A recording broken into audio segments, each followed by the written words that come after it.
এই সব মিষ্টি নিয়েছো তো? হ্যাঁ একদম। বলছি আরেকটা কথা শোনো, রুম্পিদের বাড়ি যাচ্ছি, একদম মেয়ে দেখলেই যে লক লাগাও সেটা করবে না। রাস্তাঘাটে তোর না না না, তোমার তো স্বভাব আছে।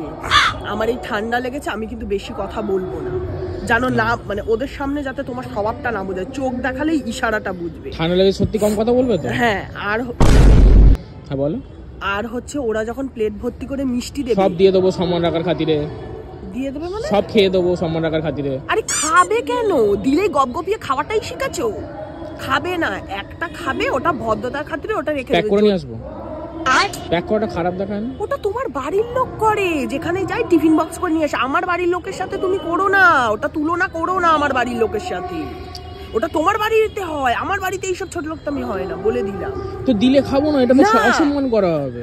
কিসের অসম্মান করা হবে? তুমি ভদ্রতার খাতিরে একটা তুলে বলবে না, আমি ভদ্রতার খাতিরে 7-8টা দিলে একটা রেখে বাকিগুলো খেয়ে বলবো ঠিক আছে একটা খেতে পাচ্ছি না, নিয়ে নেবো। তো সবই তুমি খাওয়ার ব্যাপারে এরকম বলবে? সবই খেয়ে নাও, ওই একখানা রেখে তো লাভ নেই, ওইটুকুও তোমার গতরে ঢুকে যাবে।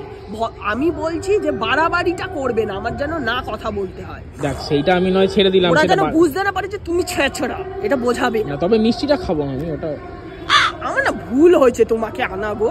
তুমি কি করতে আমার পিছনে লুল্লুর করতে করতে? তুমি কি ওই লুঙ্কি থেকে কি খবর পেয়েছো যে খাসির মাংস করছে কিনা, না মুরগির মাংস? আমি তো তোমার মতো লোভী না।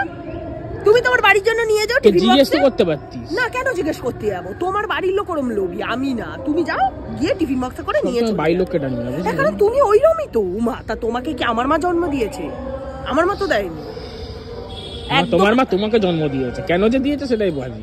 জন্ম দিলে আমার কাছে, জন্ম না দিলে তুমি তো বিয়ে করতে পারতে না সোনা। তোমার কপালে কোনো মেয়ে জুটতো না, সবাই লাথি মেরে বেরিয়ে যায়।